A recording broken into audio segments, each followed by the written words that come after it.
Hi everybody, welcome back to this week's My Weekly Rage Fix. As always, I hope you all had a great week. In this week's Parsha, Parshas Kisavo, we learn about the mitzvah of a person's first fruits, the fruits of his labor, the Parsha of Bikurim. And the Torah says, Kisavo ela aretz, when you come to the land that I will bring you to, then you should read the first fruits of everything. The question is, we always try to figure out what lesson that we should learn from this mitzvah of bringing Bikurim. And there's 4 lessons I want to share with you. I know we usually keep the 3 minutes, so we'll try to make it a little shorter. But the first one is to curb your desires and channel them for Hashem. Make your will Hashem's will. What I mean is that imagine the farmer has been planting for the last 3 years, and finally he starts to see the produce growing, and he can't wait to sink his teeth into that apple or to whatever it is that he may have worked so hard on.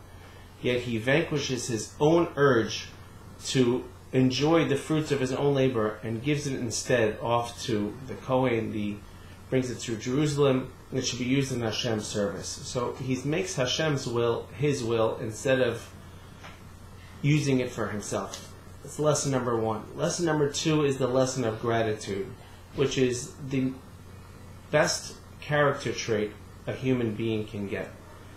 To be recognizable of the fact that all our food comes from Hashem, and this incredible miracle that it grows from the ground, is everything. And a person who, the opposite, who does not have any gratitude, that is the worst character trait that a person can have.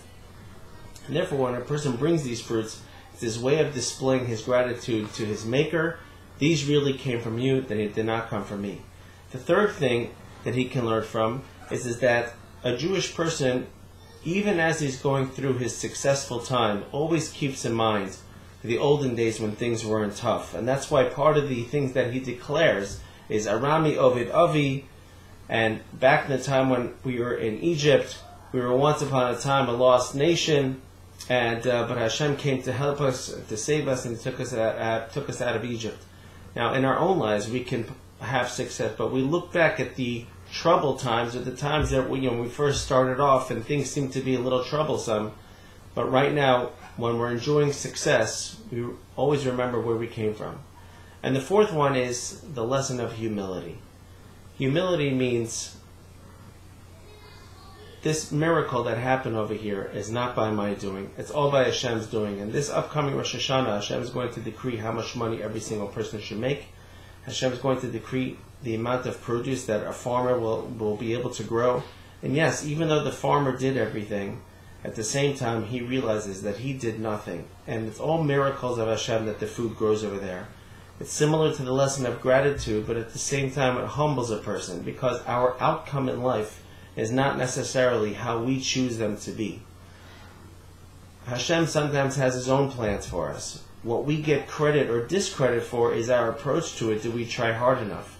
So this farmer who's tilling the soil, or this person who's going to work in other areas of his field, he has to do what he has to do to provide for his family. But ultimately, whether or not there will be produce is up to Hashem. And when the produce does grow, he becomes humble from it.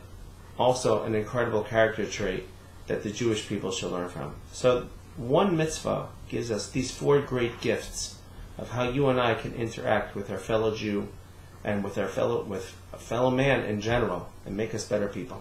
Have a great Shabbos. Talk to you next week.